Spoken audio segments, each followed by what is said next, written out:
Hello, everybody, and welcome to LATECH, our annual Latin American Tech Forum. We are delighted to have you here today.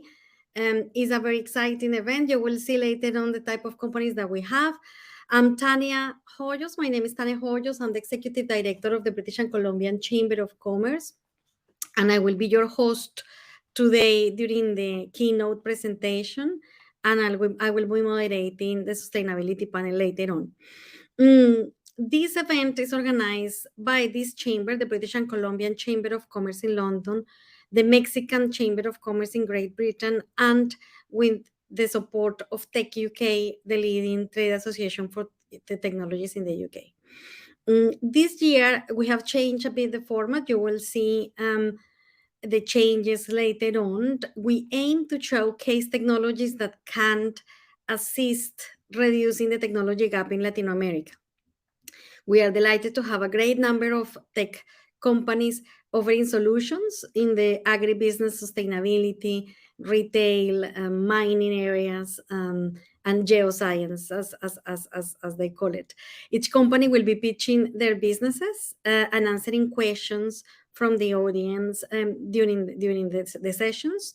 If you wish to interact with them directly, please post your questions in the Q&A button on the right hand side, and place your comments in the chat box that we have during the event. You can also secure meetings, one-to-one meetings with the speakers if you wish to do so. Again, just click on the right hand side of the platform where it says people, and find the name of the speaker and then click on it. If they are available, they will connect you directly in a one-to-one conversation to discuss further the technologies or the questions that you might have. You will also be able to visit the stands. We have a session for virtual stands. Some of our speakers will have stands, so then you can get more information about the technologies and presentation, etc. You can register an interest by clicking on the button in the stand. And you can also meet a group of companies that are members of the chamber that can assist in your expansion efforts, either in Latin America or the United Kingdom. They are all professional firms and willing to support your activities in any of those jurisdictions. Before we start, some housekeeping. If you are experiencing audio and video problems, please log out and log in again. Make sure that you are using Google Chrome and a desktop or laptop rather than a mobile, because mobiles do not work very well with this platform. To interact again with the speakers, place your questions in the Q&A on the right hand side. If you have any other technical issues, please put any question that you might have in the chat. We have a few members of our team present, and they will be able to support you if required. So let's start with a small introduction to our keynote speaker today, Mrs. Claudia Ruiz, CEO and founder of Image Reality, a tech company innovating in the area of immersive technologies. As she called it, they are developing the metaverse for geoscience, which is quite an attractive name, and hopefully that will help you understand what the technology they do. Claudia, welcome. Thank you for accepting this invitation. Hello, everybody. Thank you, Tania. Excellent. If it's okay with you, Claudia, we will ask you to give a presentation, the introduction and presentation. Then once you finish, we will open the floor for an interactive discussions with the audience. Yeah. And again, for delegates and the audience, please post your questions in the Q&A. Claudia, the floor is yours.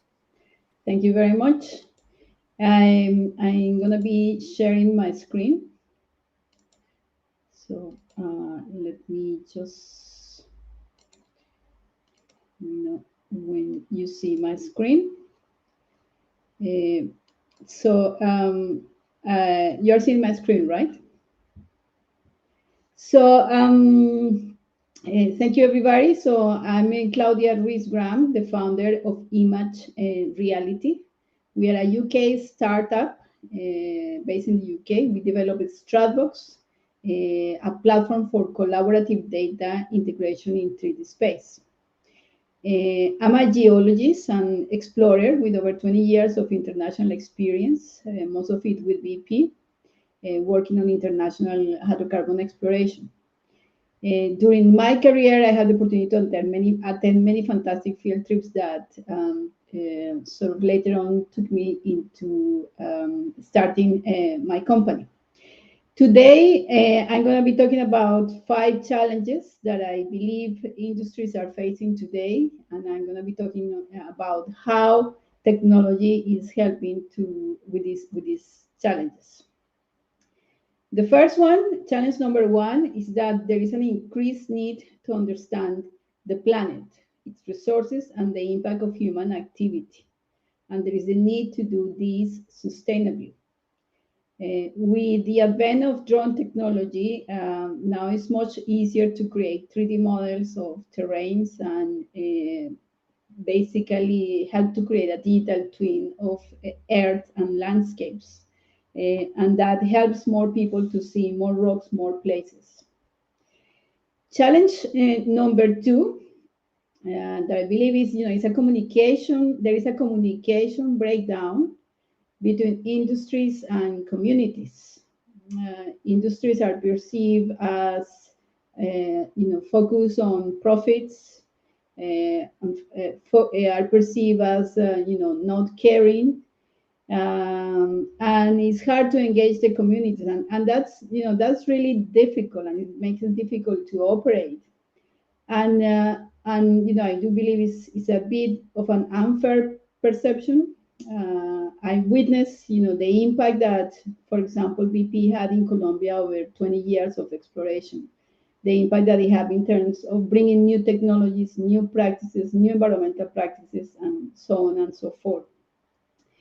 And unfortunately, you get things like this. A couple of weeks ago, I saw this headline on The Guardian. Fossil fuel recruiters banned from Birkbeck University career service, which is rather unfortunate, and it felt like in a way like going backwards, and I feel it's a missed opportunity for industries in here. Challenge number 3 is what I call the organizational capability building being out of sync with economic cycles. And what do I mean by that? In every downturn, there is a restructuration, and experienced people leave organizations without having time to transfer the skills to the younger generations. And at the same time, in the next upturn, the existing managers that were left from the previous round are overstretched with new demands on the business, and working with a more younger staff and not being able to, to train them properly. This translates into poorer observations, poorer decision making, and erosion and value erosion in the long run. The fourth challenge is the need to connect expertise across the world and to improve effectiveness across multidisciplinary teams. Traditional interaction and collaboration has become harder in recent years. Yet, accurate decision making and responsible use of, budgets in a way that is sensitive to the global environment are more important than ever. And with less experts around after every downturn, there is the need to make those experts more effective across the world by connecting, helping them to connect with wherever their expertise is needed. The challenge number 5 is that we seem to be drowning in data silos, and increasingly these data silos are becoming in 3D, with the creation of a lot of 3D models. If we can integrate data better, we can make better informed decisions and therefore reduce risk and increase capital return. So how is that industry is helping with this? How is that, sorry, technology is how is that technology is helping with this? We are developing the metaverse for geoscience. In virtual reality, the virtual reality helps organizations communicate complex environments for better decision making, risk reduction, and better capital return. When you are in VR, you are totally immersed, you are surrounded by the 3D data, you are able to integrate data at different scales, you can get safe access to hazardous areas, and also you are able to have an effective stakeholder engagement. With We help with challenge number 2 with the effective stakeholder engagement. Let me here see if I can play this video. Just give me a second.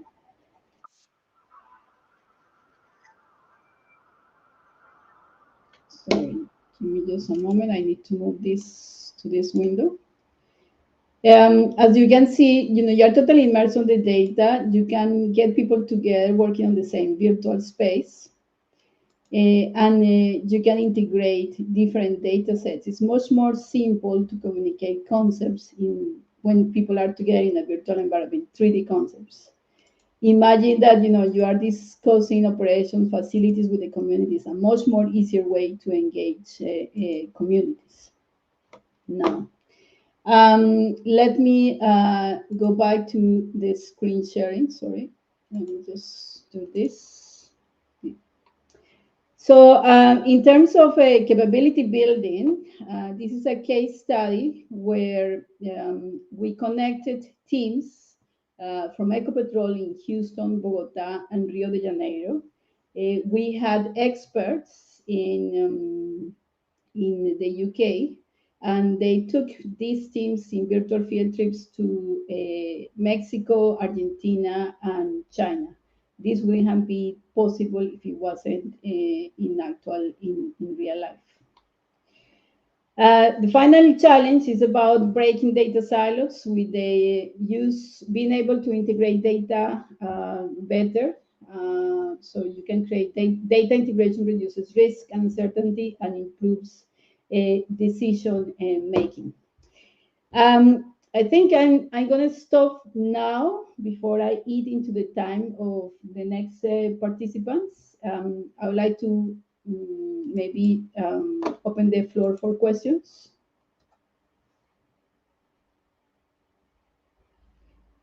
Sorry, Tania, you seem to be mute. Yeah, ready. So thank you for that, Claudia. We appreciate it. Very, very, very simple, very, very accurate, and easy to understand. Let me see if we have any questions. Any questions from the audience, Olivia? So we can place to Claudia. Claudia, in the meantime, we have, just to tell you a little bit about the companies that we have today. We have companies in all sectors, including agribusiness, including consumer goods, retail, corporate companies, food and drink, etc. So you mentioned that, of course, the question that I have is, I understand the challenges, but what it means that any of those challenges can be tackled with your technology? Yes, absolutely. All of those challenges, actually, right? So, if let's take the challenge of capability renewal in organizations. We all suffer of the same issues. When we go through downturns, experienced people leave organizations without having the possibility to transfer the skills to the younger generations, right? If you have operations, you might have a factory, yes, or you might have across different locations. If you are able to train your people more efficiently through virtual reality, you can, duplicate the capability of your expertise, your existing expertise, and transfer that to the less experienced people using the technology, for example. Yeah, okay. Interesting.